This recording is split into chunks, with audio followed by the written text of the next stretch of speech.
We all know kettlebell sport is a highly technical sport, as are most sports. But when it comes to kettlebell sports specifically, is if we are not efficient with our technique, we will lose energy and that will cost us reps on the platform and hence a lower score. What I like to really focus on is a very specific technique flaw that I often see in people, and it is the connect of the elbow to your hip bones. A common limiting factor for a lot of newer kettlebell sport athletes are the fact that their arms are getting tired. And a big part of the reason why the arms are getting tired is because they're not able to efficiently rest in the rack position. One reason why that could be is because their elbows are not resting properly on their iliac crests, which is a part of your pelvis. Only once that you're able to rest your elbows into that perfect spot on your hips, that's when you're gonna have the most rest and you're able to recuperate as best you can before the next rep. Not only will you save energy and have better rest, but you'll have improved performance as well.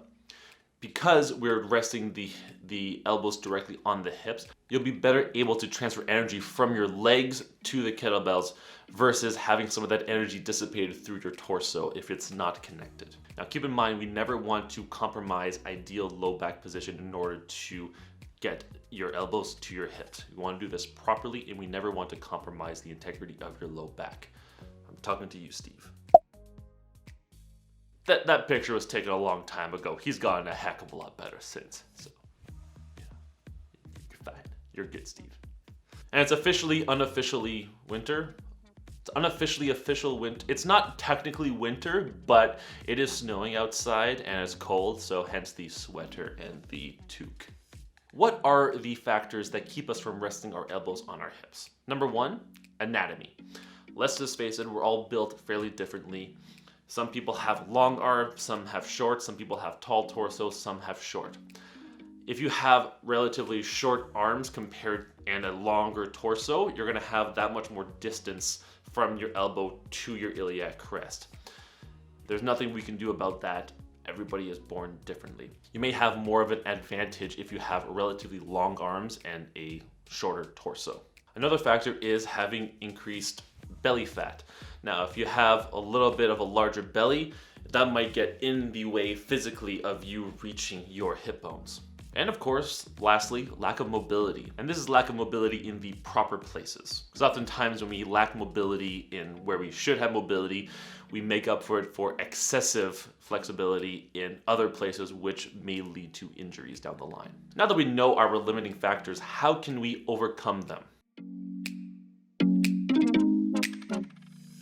First part is getting a weightlifting belt, and it's not for the reasons you may think. Now, historically in a lot of kettlebell federations, people would use the belt, tie that around their waist, and place it in a way such that the elbows would rest on the belt themselves, thus providing a platform for your elbows to rest on so that you're able to, rest more efficiently and connect a lot better with the dry phase of the jerk to be able to launch the kettlebells upward. Now, in recent years, a lot of the kettlebell federations have prohibited the use of belts to be used as a resting tool. So if somebody is on the platform and is resting their elbows on the belts, that's a stop set, they're done, disqualified. With that being said, although having a larger belly can prohibit you from resting properly and reaching your elbows to your iliac crest if you're not wearing a belt, wearing a belt might actually help these particular individuals, because by putting the belt underneath the belly, you'll provide a bit more of a lift on your belly fat and provide a better shelf for you to rest on. Now, I am by no means encouraging anybody to purposely gain weight just for the purposes of getting a better rack position. This is just an aside. Now, the biggest thing that we can do in order for us to reach our elbows to our hip bones is proper mobility training. Namely, what we want to work on is mobility for the thoracic spine and our shoulder blades. For jerks, for proper overhead positioning, we want to have enough thoracic extension, of course, in order to properly bring our arms overhead. But in the rack position, we want to have relatively more flexion. So you want to rest in a little bit of flexion in the upper back. So here is a drill in order to teach thoracic flexion. first thing you want to do is get something like a wall, or for our purposes right now, I'm just going to be using the post on my squat rack. You're going to take a rag or some kind of implement that you can use to cue yourself. And you're going to take this towel and just put it right where your ribs start in the back here. So kind of poke around, find where your ribs are, and that particular spot in your back, that's where you're going to put the towel. Now, lean back against the wall here. So you want to make sure that you're pushing into that spot with your back.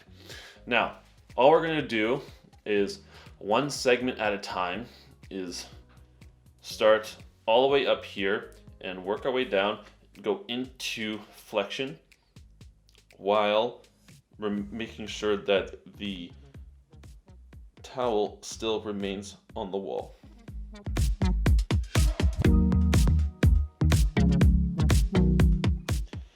So once you're at that spot where the towel is going to fall, if you keep flexing forward, that's when you're going to kind of rise back up.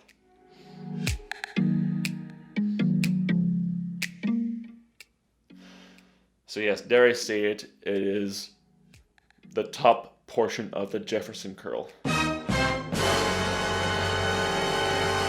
just died a little inside saying that. But regardless, this is still a good drill that you can use in order to train thoracic flexion. Let's try it once more. So.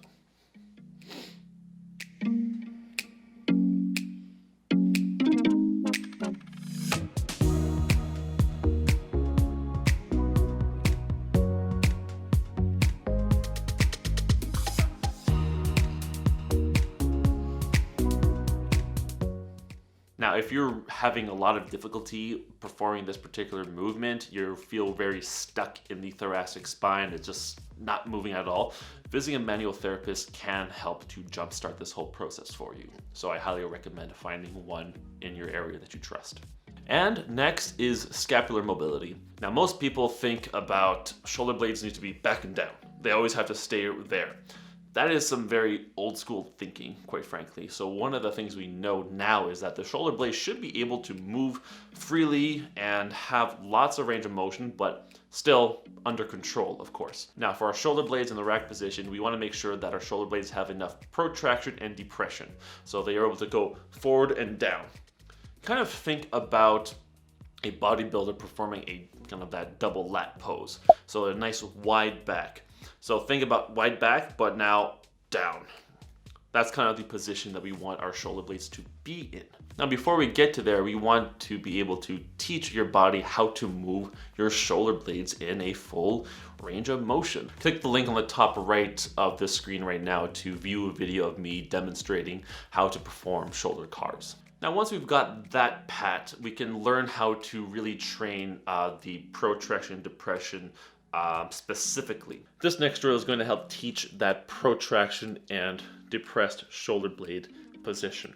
What you're going to do is find out, where that position is for you.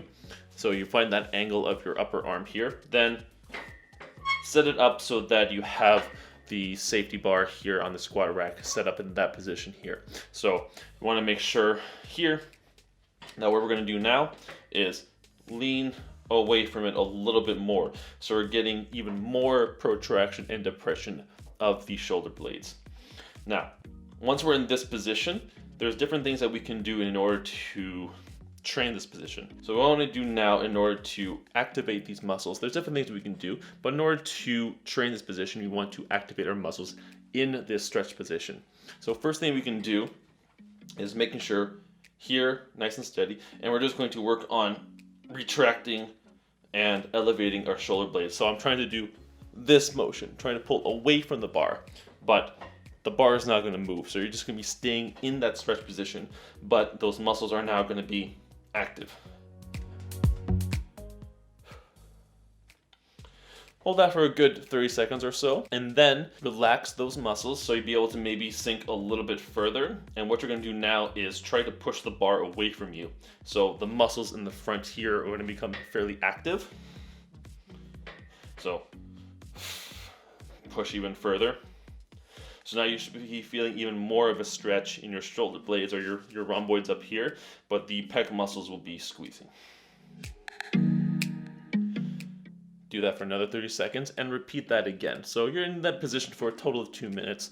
30 seconds this way, 30 here, 30, 30. Another way that you can do this, just because of, it's easy to kind of move your body here. One of the things that you can do is actually do a push-pull motion with your arms. So in this position, what I'm going to do now is push my left hand into the bar and try to retract my right. So hold that for 30 seconds, then do the opposite. So push down to my right and pull back with my left. And repeat that a few times. So you kind of do that particular kind of seesaw motion. After a couple of weeks of working on these drills, your body is now more mobile in order to be able to get into those positions. Now we want to be able to put it all together.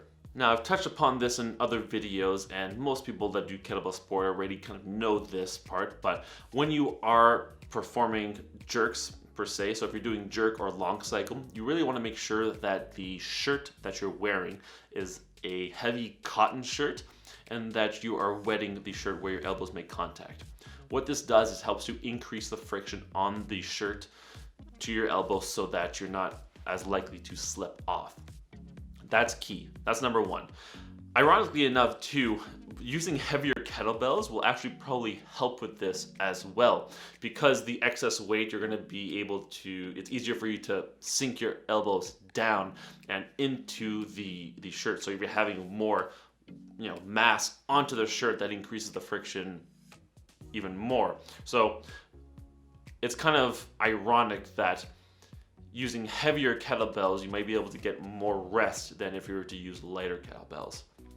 I find that very ironic.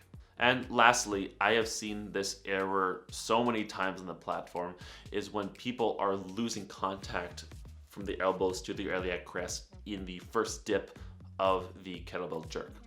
What I mean by that is, they're in a proper position here, they're resting on their hip bones, but then when it comes time to do that first dip, they're losing contact from the elbow here. So it kind of goes up like that. So you lose some of this. Now, you want to make sure that when you are doing that first dip, that you're keeping contact the entire time. So one of the things you can practice at home is slow this motion down. So just go first dip, back up. Dip down, back up. Practice that motion. As that gets easier, kind of pick up the pace. So do it as if you're doing the kettlebell bump exercise. Just doing this motion here, just to make sure that your elbows remain in contact. Because again, when you're losing that contact, you're losing energy. The energy is leaking out, and you won't be able to do as many repetitions in your set. So make sure your elbows remain in contact the whole time. Please comment below if you have trouble getting into the rack position, or you also are having troubles connecting your elbows to your iliac crest. I want to hear what your specific concerns are, and maybe I can help. So I'm Dr. Eric St-Onge. Thank you so much for watching. If you like this video, please give me a like. Please consider subscribing to my channel, and we'll see you next time.